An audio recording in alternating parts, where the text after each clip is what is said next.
Welcome to British Focus, your go-to channel for the latest political scandals, breaking news, and in-depth analysis of what's happening across the UK. If you haven't already, make sure to hit that like button and subscribe to join our fast-growing community. We bring you the truth that others might not want you to hear. Now, let's get into today's story. A major controversy has erupted after it was revealed that the company which gifted London Mayor Sadiq Khan £3,000 worth of Taylor Swift concert tickets has also received a staggering £45 million in contracts from City Hall. This shocking revelation raises serious questions about transparency and potential conflicts of interest within the mayor's office. Khan, who attended the concert, claimed it was a work event, but his justification has done little to silence growing concerns. Many are now questioning whether it was appropriate for the mayor to accept such an expensive gift from a firm that has directly benefited from lucrative public contracts. The controversy has now escalated into an official investigation, with calls for greater accountability in City Hall. In today's video, we will break down the details of this scandal, watch an exclusive interview where Khan is grilled on the matter, and analyze the wider implications of this case. But that's not all. We will also bring you the latest headlines from across the country, keeping you informed on the stories that truly matter. So, stay tuned and let's dive in. Finally, it emerged this morning in the Londoner that LS Events, the company that gave you tickets to watch Taylor Swift last year, benefited from almost £45 million in GLA contracts. Does that not raise any conflict of interest to your mind? Well, the Conservatives have made various complaints to the monitoring officer about me. I think three courts have been kicked out in the first instance. It's not been worthy of investigation. I think there's an investigation being undertaken. I'm quite clear in relation to somebody who follows the rules, makes declarations, but also somebody who's unashamedly pro-London. I will not hesitate bang on drum for our city. I'm not in charge of procurement decisions for obvious reasons, and it's really important those that are in charge of procurement decisions follow the rules as well. And generally, my last question, the charity spotlight on corruption in that article has said, the scale of the largesse provided to the mayor and City Hall staff and wider culture of accepting hospitality and gifts raises serious questions about what is expected in return. Why not simply impose a presumption against accepting gifts and hospitality unless there's a clear public interest to do so? These are the same rules that applied under the previous two mayors, so I'll carry on following the rules. So let's get this straight. Sadiq Khan, the mayor of London, was gifted £3,000 worth of Taylor Swift concert tickets by a company that just so happens to have secured £45 million in contracts from City Hall. And we're supposed to believe there's no conflict of interest? Seriously? Does Khan really expect Londoners to accept his excuse that this was a work event? Because let's be honest, who buys that nonsense? Now, when confronted with this rather inconvenient truth, what does Khan do? Does he offer a genuine, transparent explanation? Of course not. Instead, he shifts the blame, saying that the Conservatives have made various complaints against him, most of which have been dismissed. And then, he plays the classic politician's card, deflection. I follow the rules, he says, as if blindly adhering to the letter of the law absolves him from the spirit of ethical governance. But let's be real here.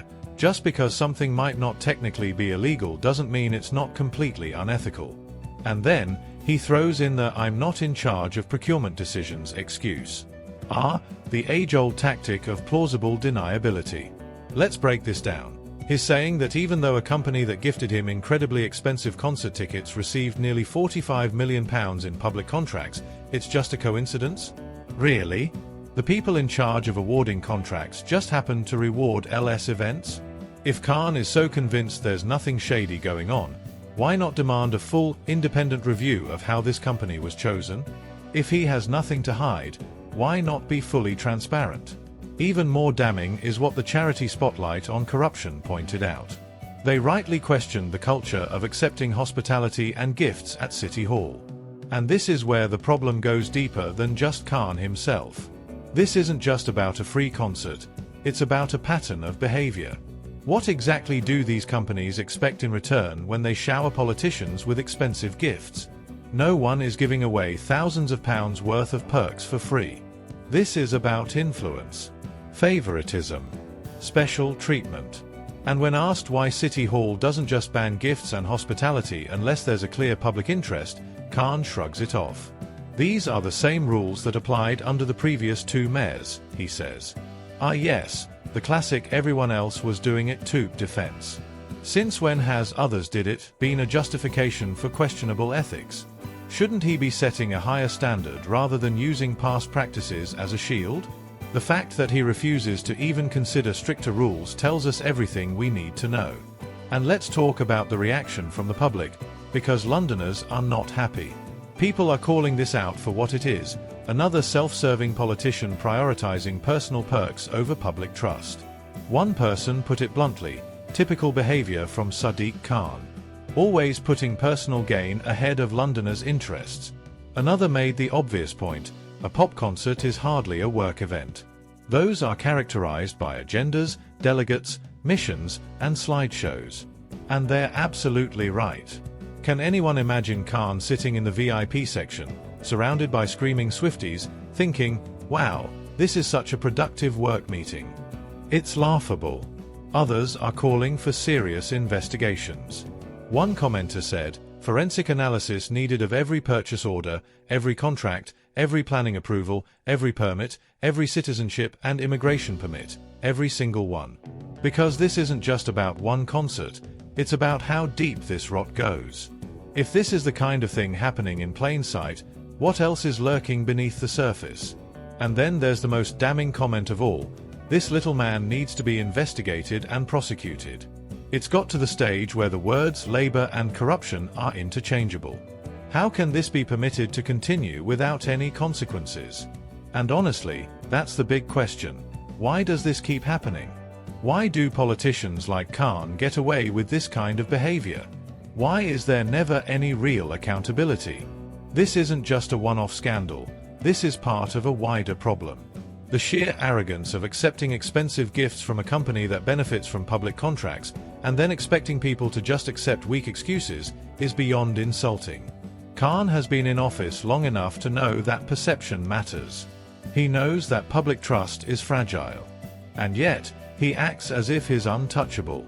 That no matter what he does, there will be no consequences. But here's the thing, Londoners deserve better. They deserve leadership that prioritizes them, not politicians who treat their position as a VIP pass to perks and privileges.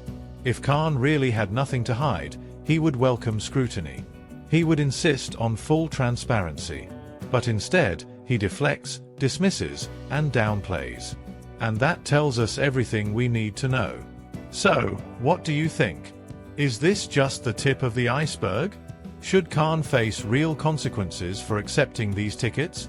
And more importantly, how do we put an end to this culture of corruption in City Hall? Let me know your thoughts in the comments below. And if you haven't already, make sure to like this video and subscribe to British Focus, because this is the kind of corruption that needs to be exposed. Other news.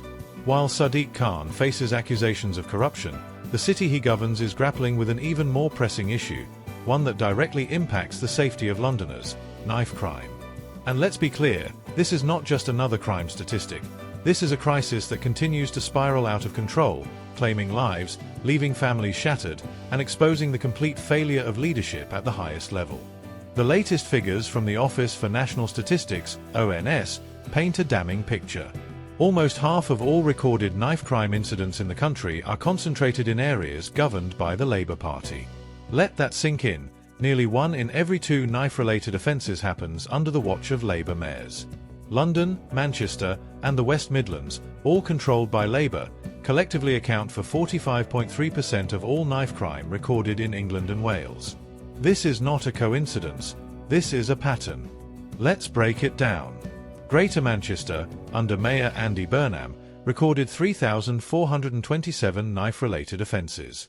In the West Midlands, where Richard Parker took office in May, the number is even higher, at 4,930. But the worst offender? London. Sadiq Khan's London.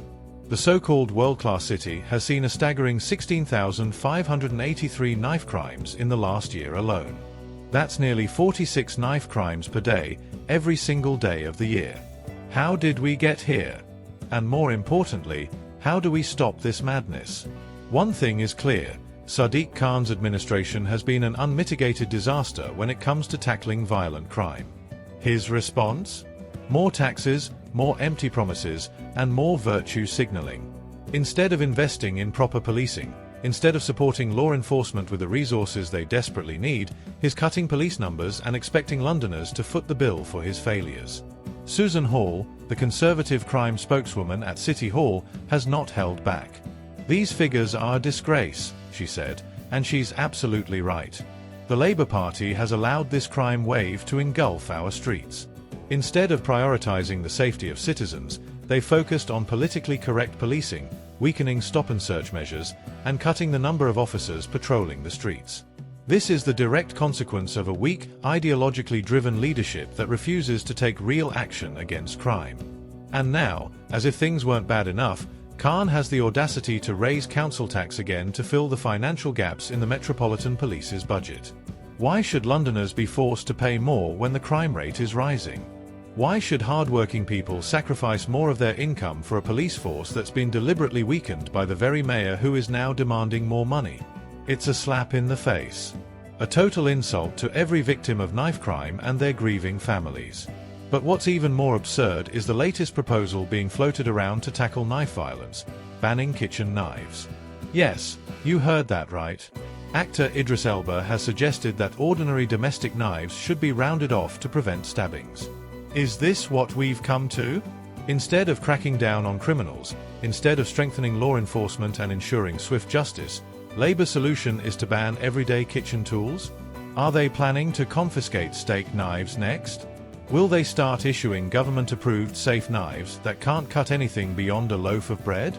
This is what happens when ideological nonsense replaces common sense. We already had a ban on so-called zombie knives and machetes. Did it solve the problem? No. Criminals don't care about knife bans. They will always find a way to get weapons, legal or not. The only people affected by these policies are law-abiding citizens, who now have to suffer the consequences of a government that refuses to do its job. Knife crime is not just about weapons. It's about lawlessness, a lack of deterrence, and a complete failure of leadership. Criminals do not fear consequences anymore because they know that under Labour, policing has become a bureaucratic nightmare. Officers are drowning in paperwork instead of patrolling the streets. Prosecutors are letting offenders walk free with pathetic sentences.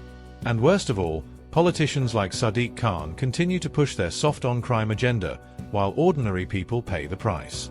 And let's talk about the victims, because this isn't just a political debate, these are real lives being lost. Just last week, a 15-year-old boy was stabbed in Kingston upon Thames. The injuries he sustained are potentially life-changing. Before that, 12-year-old Leo Ross died in Birmingham after being stabbed in the stomach. A nurse was attacked at the Royal Oldham Hospital, an incident so brutal that it shocked even seasoned crime reporters. This is Britain today. This is what Sadiq Khan's London looks like. Yet when confronted with these statistics, Khan's office has the nerve to downplay the crisis, claiming that crime rates in London are lower than the national average. Lower than the national average? How dare they even suggest that this is acceptable? Since when did we start celebrating mediocrity? Since when did it become okay for our capital city to be plagued by tens of thousands of knife crimes a year just because it could be worse? Let's be clear, this is not just a London problem. This is a Labour problem. Wherever they govern, crime flourishes, police budgets shrink, and criminals are emboldened. And yet, they want you to believe they're the solution? Give me a break. So, what's the answer? First, we need a mayor who actually prioritizes law and order. Someone who will back the police, restore stop-and-search powers, and ensure that criminals face real consequences. Second, we need an end to the ridiculous tax hikes that punish law-abiding citizens for the failures of incompetent politicians. And third, we need a government that is willing to take real action against violent crime, rather than pushing absurd, symbolic policies that do nothing to protect the public. Londoners deserve better. Britain deserves better. And if Sadiq Khan won't step up to fix this mess, then he should step aside and let someone who actually cares about the safety of our streets take over. Enough is enough. How many more lives have to be lost before Labour finally wakes up? Let us know what you think in the comments. Is Khan to blame for the crime epidemic? Should we be doing more to hold these politicians accountable? And do you think banning kitchen knives is the answer, or just another distraction from the real issue? Make sure to like this video, subscribe to the channel, and stay tuned for more updates. Britain deserves leaders who will protect its people, not politicians who would rather virtue signal while the streets run red with blood. Thanks for watching, and take care.